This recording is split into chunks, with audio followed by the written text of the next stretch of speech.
सुप्रभातम। कक्षा दसम, विषय हिंदी। बाल गोविंद भगत। और बाल गोविंद भगत की ये कहानी के माध्यम से मैं इस पाठ को संक्षेप में आपके समक्ष रख रहा हूँ और उसको समझने का प्रयत्न करें कि आखिर उसमें है क्या, उसमें उस पाठ का उद्देश्य क्या है, लेखक का लिखने का उद्देश्य क्या है। तो पहले उद्देश्य को देखेंगे, फिर उस पाठ का सारांश संक्षेप में मैं आपको समझाने का प्रयत्न करूंगा, फिर एक पैराग्राफ बताऊंगा, उसके बाद अतिरिक्त प्रश्न कुछ बताऊंगा। यह जो पाठ है बाल गोविंद भगत, यह एक रेखा चित्र शैली में लिखा गया है। यह जो पाठ लिखा है, उस पाठ में जो लेखक ने लिखने का वर्णन किया है कि मनुष्यता, लोक संस्कृति और सामूहिक चेतना का प्रतीक है। केवल वेशभूषा या बाह्य अनुष्ठान करने से कोई व्यक्ति सन्यासी नहीं हो जाता। इसी दृष्टि से बाल गोविंद भगत सन्यासी प्रतीत होते हैं। यह पाठ वर्ण व्यवस्था की अमानवीयता और सामाजिक रूढ़ियों पर प्रहार करता है। बाल गोविंद भगत के माध्यम से ग्रामीण जीवन की सजीव झांकी को प्रस्तुत किया गया है। इस पाठ का सार देखेंगे। ये उद्देश्य था। बाल गोविंद भगत 60 वर्ष की आयु वाले मझोले कद के गोरे चिट्ठे व्यक्ति थे। वे कमर में लंगोटी मात्र और सिर पर कबीर पंथियों की सी कनपटी टोपी लगा पहनते थे और काला कंबल ओढ़ा करते थे। माथे पर रामानंदी चंदन, गले में तुलसी की जड़ों की माला रहती थी। बाल गोविंद भगत साधु नहीं थे, गृहस्थ थे। वे कबीर के भक्त थे। वे खेतों में काम करते और खंजड़ी पर गीत गाते थे। कार्तिक मास से फाल्गुन मास तक प्रभात फेरी लगाते थे। वे खंजड़ी बजाकर गाते हुए नाचते भी थे। उनकी संगीत साधना की चरम सीमा उनके इकलौते बेटे की मृत्यु पर देखी गई। पुत्र की लाश के सामने जमीन पर आसन जमाकर वे गीत गाए जा रहे थे। रोती हुई पतोहू को अर्थात बहू को समझा रहे थे। पुत्र की चिता को आग भी पतोहू से ही लगवाई। श्राद्ध की अवधि पूरी होते ही पतोहू को उसके भाई के साथ यह कहकर के भेज दिया कि उसकी दूसरी शादी करवा देना। उनकी मौत भी उसके अनुरूप ही हुई। प्रतिवर्ष गंगा स्नान के लिए जाते। 4-5 दिन की यात्रा में बीच में कुछ न खाते। बुढ़ापा आ गया था। गंगा स्नान के बाद लौटे तो बीमार हो गए। एक दिन शाम को गीत गाए, पर भोर में गीत का स्वर सुनाई नहीं पड़ा, अर्थात बाल गोविंद भगत नहीं रहे। जिस समय बाल गोविंद भगत का बेटा मर गया, अर्थात उसका स्वर्गवास हो गया, तो बहू ने अपना घर छोड़ने से मना कर दिया। जब उन्होंने उसके भाई से कहा कि इसकी कहीं दूसरी शादी कर देना, तो उसने कहा कि मैं दूसरी शादी नहीं करूंगी, मैं आपकी सेवा करूंगी।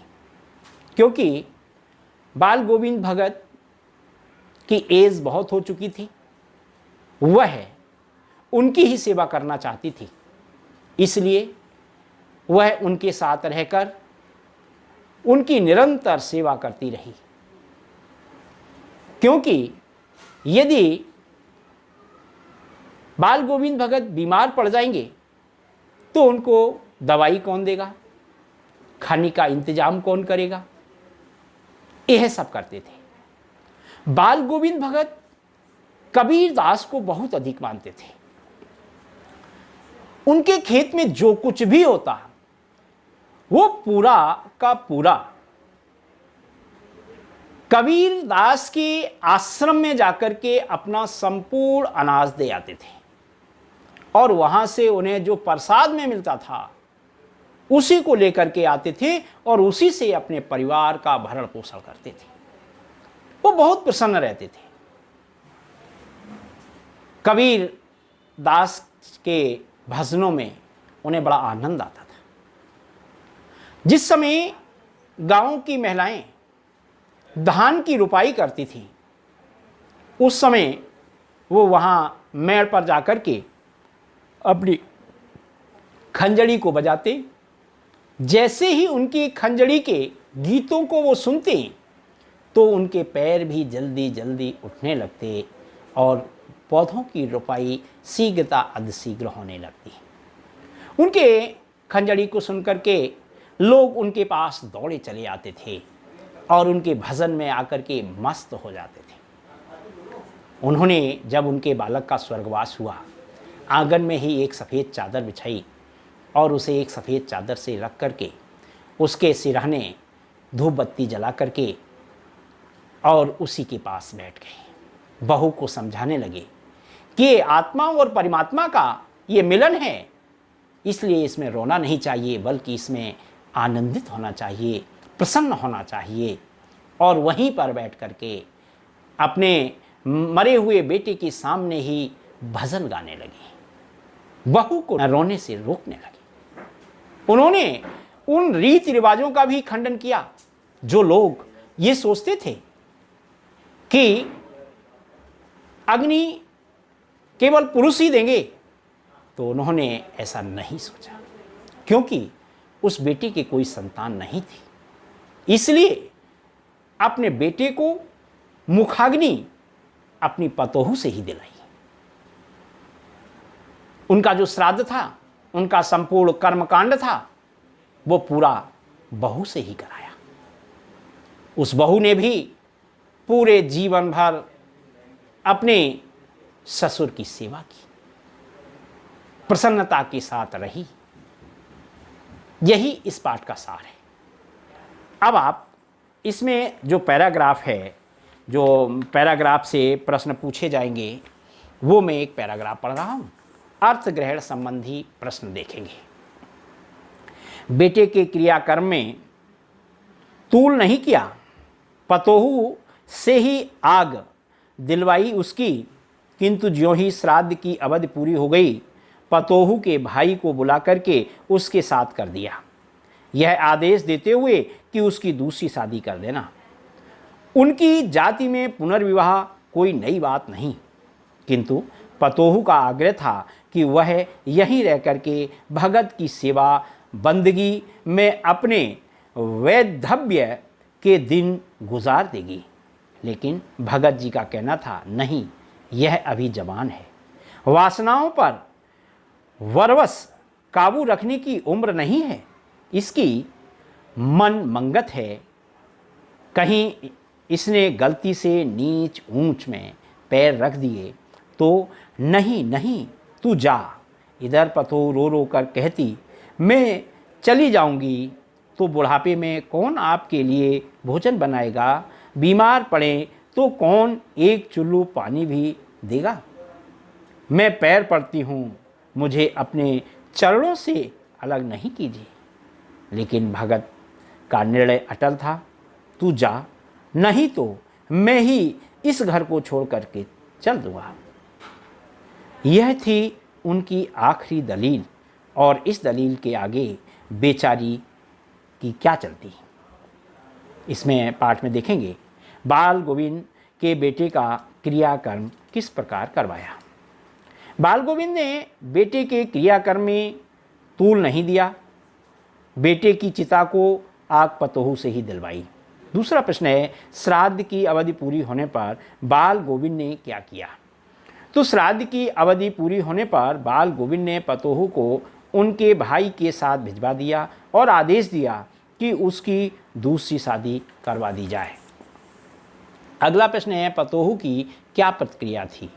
पतोहू उन्हें छोड़ करके जाना नहीं चाहती थी। वह उनकी सेवा में ही जीवन बिताना चाहती थी। उसका कहना था कि उसके चले जाने के बाद कौन भोजन बनाएगा, बीमारी में उनकी देखरेख कौन करेगा। अगला प्रश्न है, भगत ने क्या धमकी दी और उसका क्या परिणाम निकला? पतोहू की बातें सुन भगत जी ने धमकी दी कि यदि वह नहीं गई तो वे घर छोड़ करके चले जाएंगे। इसका परिणाम यह हुआ कि पतोहू को भाई के साथ जाना पड़ा। इस प्रकार से अर्थग्रहण संबंधी प्रश्न कोई भी पैराग्राफ हो सकता है, किसी भी पाठ से हो सकता है। मैं एक एक पैराग्राफ को आपको भी समझा रहा हूँ। बाद में जब अपने विद्यालय खुलेंगे, अगर जब भी खुलेंगे तो उस समय में आपको पुनः पैराग्राफ के माध्यम से अर्थग्रहण संबंधी अतिरिक्त प्रश्न जो हम बहुविकल्पी भेज रहे हैं उनको ज़रूर पढ़ें और ऐसे ही बहुविकल्पी प्रश्न अपने पाठ से छाटें। आगे इसमें आप देखेंगे अतिरिक्त प्रश्न मैंने PDF में भेज दिए हैं, उनको पढ़ना और उन्हीं में से हम कुछ प्रश्न 1-2 आपको समझा रहे हैं, उनको समझने का प्रयत्न करना। कि हमने जो आपको भेजे हैं एक 5-6 क्वेश्चन ही केवल भेजे हैं, उनको मैं बता रहा हूँ, उनको देख लीजिए। बाल गोविंद भगत की मृत्यु के विषय में क्या मानता थी? बाल गोविंद भगत की मृत्यु के विषय में मानता थी कि आत्मा परमात्मा से मिल जाती है, जिस प्रकार से गृहिणी प्रियतम से मिलती है, अतः मृत्यु होने रोने धोने का नहीं, उत्सव मनाने का अवसर है। दूसरा प्रश्न देखेंगे अतिरिक्त में, बाल गोविंद भगत अपने पुत्र को अधिक क्यों मानते थे? तो बाल गोविंद भगत का पुत्र सुस्त और कमज़ोर था। भगत का मानना था कि कमज़ोर व्यक्ति को अधिक देखभाल और प्रेम की आवश्यकता होती है, इसलिए पुत्र के प्रति उनका लगाव अधिक था।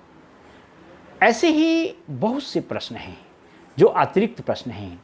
मैंने आपको सभी प्रश्न पाठ्य पुस्तक के, रचना के, अभिव्यक्ति के प्रश्नों को मैंने भेजा है।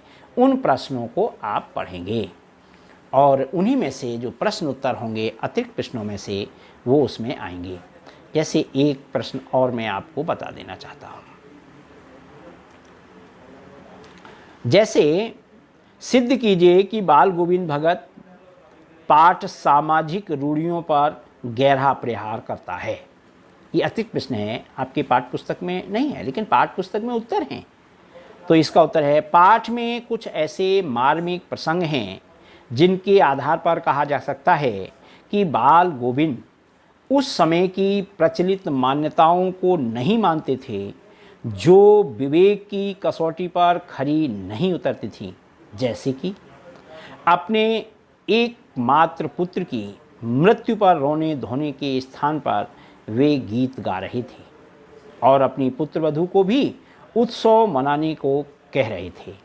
मान्यताओं के विरुद्ध बेटे की चिता को भी अग्नि पुत्रवधू से दिलवाई। पुत्रवधू की दोबारा शादी का आदेश भी दिया।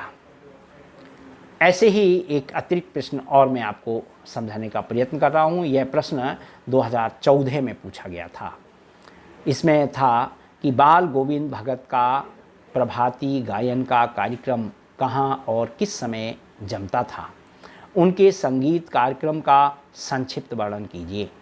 कार्तिक मास में फाल्गुन तक बाल गोविंद भगत की प्रभातियाँ चला करती थीं।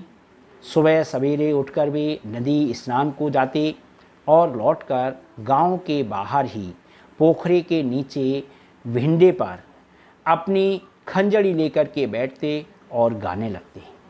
खेत, बगीचा, घर सब पर कुहासा छाया रहता।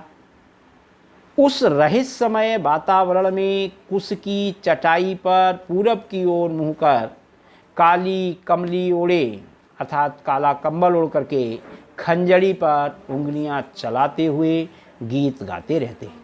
वे इतने मस्त हो जाते कि कभी कभी लगता वे खड़े हो जाएंगे।